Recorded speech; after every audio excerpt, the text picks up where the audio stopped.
Oi, oi, tudo bem? Me chamo Kathleen, espero que seja bem também. Nesse momento eu gostaria de conversar com vocês referente a uma palavra que ela se encontra em Mateus 16, 28. Ali Jesus ele dá um panorama do que vai acontecer no tempo do fim. Várias coisas, vários acontecimentos ali que vão ser, não sei se sequenciais, mas que vão ocorrer até a vinda, né, do nosso Messias. E a volta do nosso Messias, no caso.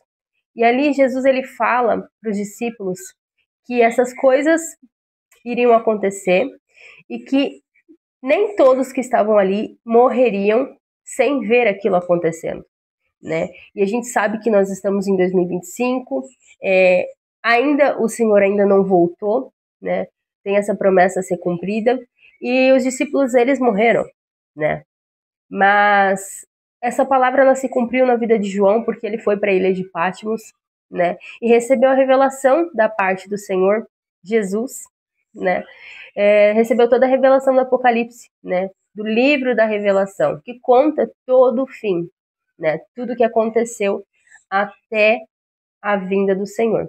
Então nós vemos através dessa profecia, através dessa promessa que Jesus fez para os 12, que ele detinha o controle do tempo, o poder sobre o tempo. Porque ele fez um homem que viveu há mais de 2000 anos atrás, ver o fim acontecendo, algo que ainda não aconteceu nos nossos tempos, nos nossos dias, né?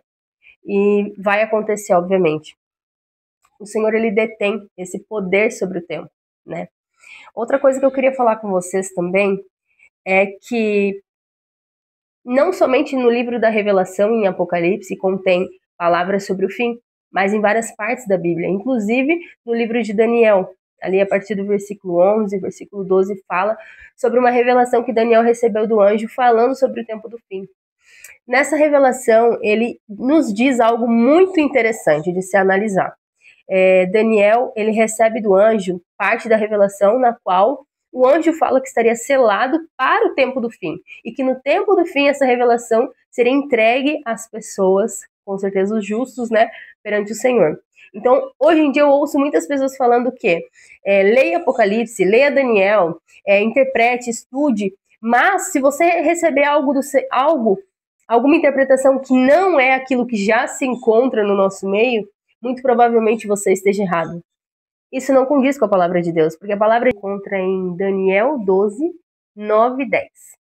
Ali diz: Ele respondeu, o anjo no caso: Vai, Daniel, porque estas palavras estão encerradas e seladas até o tempo do fim. Muitos serão purificados, embranquecidos e provados, mas os perversos procederão perversamente, e nenhum deles entenderá. Mas os sábios entenderão. Várias revelações seriam abertas aos justos. Então, nos últimos dias a gente vai receber sim novas revelações da parte do Senhor. O Senhor ele fala na palavra dele que ele conta os seus segredos aos seus servos, os profetas, né? Ele fala que ele iria dar essas revelações que estavam contidas naquele livro, no livro de Daniel, para essas pessoas do tempo do fim, porque foi escrito exatamente para isso, para que a gente pudesse ler, para que a gente pudesse se atentar a cada coisa, e para que a gente soubesse antecipadamente, ou no momento que estava acontecendo, o que estava acontecendo, o que estava decorrendo naquele momento, né? Então, é muito interessante a gente pensar e analisar isso, porque muitas vezes a gente desvalida aquilo que o Senhor está entregando, né? Porque não, isso é algo que ninguém nunca falou sobre isso, então eu creio que não vem do Senhor. Não, tudo que a gente escuta do Senhor, tudo que a gente escuta, a palavra diz que a gente tem que pôr à prova. Orar ao Senhor e pedir do Senhor confirmação se aquela mensagem vem dele ou não, né? A gente precisa pôr a profecia à prova, né? E é isso que a gente faz. Inclusive nos tempos de hoje, isso deveria ser feito, e muito, né? Então até agora a gente viu que o Senhor ele é detentor do tempo, ele move o tempo conforme a vontade dele, né? Fazendo pessoas de 2000 anos atrás ver coisas que nem a gente entendeu e viu ainda. E o Senhor ele vai revelar novas coisas aos seus servos no tempo do fim, né? E a gente precisa entender também que Apocalipse ele já começou faz muito tempo. A partir do momento que Jesus morreu, ressuscitou ao terceiro dia, subiu aos céus, Apocalipse ele começou a acontecer. Porque ali fala de o cordeiro chegando ao céu, pegando o livro, abrindo os selos. Então foi exatamente o que Jesus começou a fazer no momento que ele subiu aos céus, né? E muitas interpretações são erradas referente ao Apocalipse, falando dessa cronologia do que aconteceu, porque Jesus sobe ao céu, ele começa a abrir os selos, ele começa a fazer algo, né, uma movimentação ali referente ao livro que ele recebeu, que ninguém mais podia abrir senão ele. E muitas pessoas interpretam tudo errado, porque eles analisam que ainda não aconteceu, que ainda vai acontecer. Não, é algo que já vem acontecendo. Tanto que quando Jesus estava na Terra, ele dizia que era logo, que o fim era próximo. Então, por que ele dizia isso? Porque exatamente a partir do momento que ele subiu ao céu, o fim começou. Ele já está em andamento. Porque nunca ouviu perseguição, uma perseguição que nunca ouviu, não aconteceu antes. Aconteceu uma perseguição que não aconteceu antes quando os apóstolos estavam cumprindo seu ministério. Nunca tinha acontecido perseguição antes. Antes de Jesus ser crucificado, antes no Antigo Testamento, não acontecia perseguição a cristãos por conta da sua religião. Aconteciam lutas e guerras por conta de questão de disputa territorial. Mesmo assim, Deus ele sempre se mantinha ao lado do seu povo. Mas, por conta de escolhas religiosas, nunca aconteceu. E após Jesus subir ao céu, começou a decorrer o livro de Apocalipse. Então, que a gente possa ficar atento, porque a história da Bíblia inteira, Davi, Salomão, todos eles eram história de antítipos de Cristo. Toda a Bíblia ela aponta para Cristo. Então, tudo que está escrito ali são antítipos de Cristo. São pessoas que tentaram profetizar Cristo pela vida delas, mas que em algum momento elas erraram, porque elas eram ser humano. E aí Cristo veio e cumpriu todo o panorama sem erro, sem culpa e sem mácula, né? Sendo o nosso Cordeiro perfeito.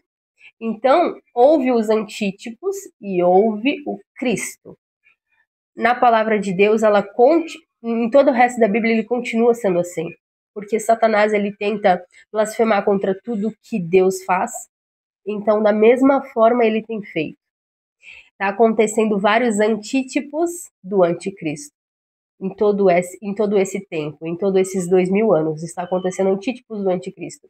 Em algum momento, isso vai se concluir na pessoa do anticristo. Porque o espírito do anticristo ele já está na Terra faz muito tempo. Né? Todo aquele que nega o Cristo é o anticristo. A palavra de Deus ela fala isso.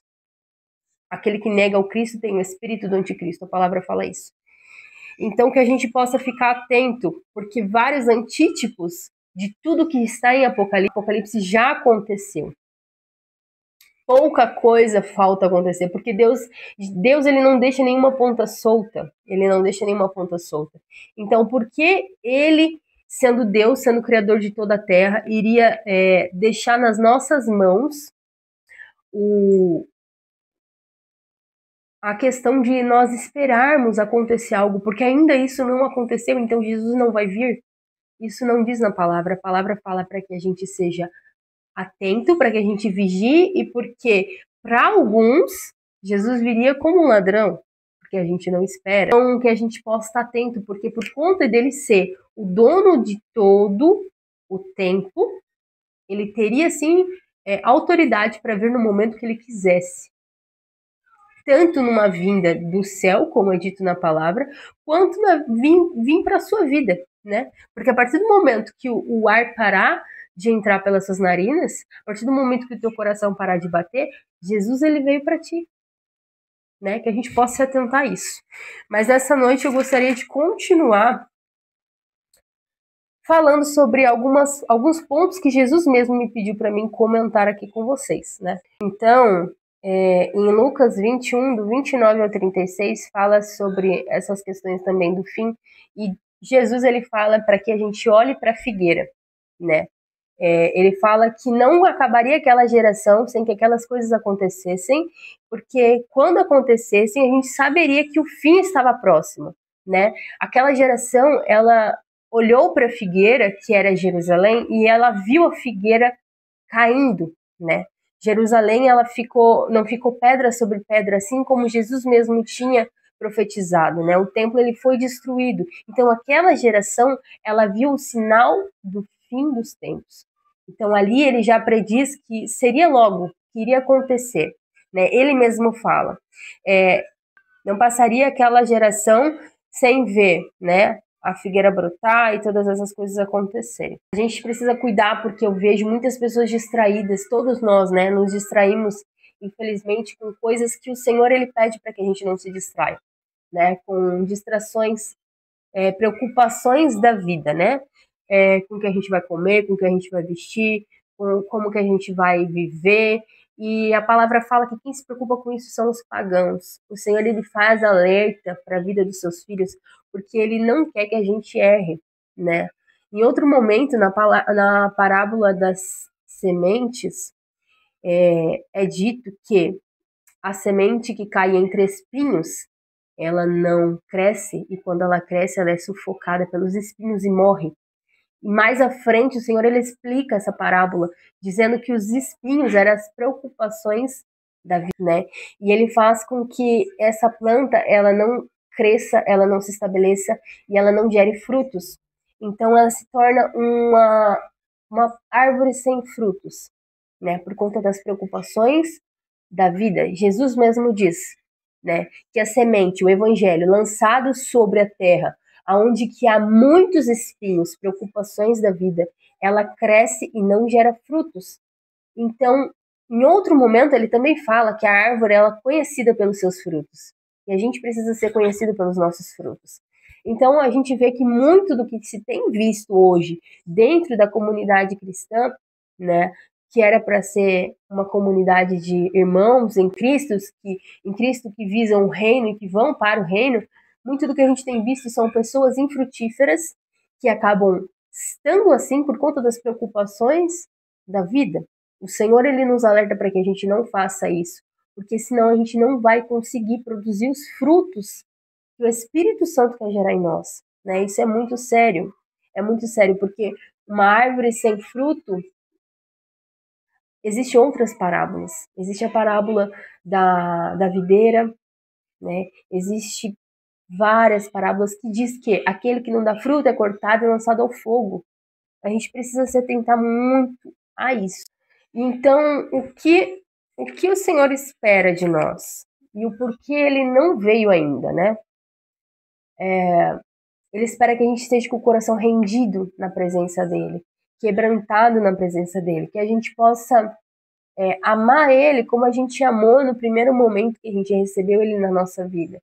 Porque muitas vezes a gente amou o Senhor naquele momento porque era um momento que a gente precisava dele, para que ele resolvesse algo na nossa vida.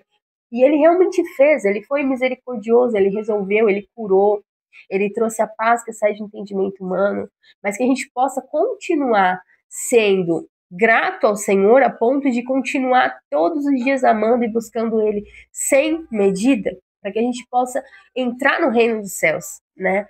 E o porquê ele não veio ainda? Porque ele não veio ainda? Várias gerações esperaram a vinda de Jesus e ele não veio. Será que isso realmente vai acontecer? Irmãos, a palavra fala que o justo ele vive pela fé. E a fé é a certeza das coisas que a gente não vê e que a gente precisa crer que Deus ele é galardoador, ele gosta de recompensar, né, aqueles que o buscam. Então, assim, sim, vai acontecer. A gente vai para o céu, ele tem preparado essa morada lá, ele vai nos recompensar.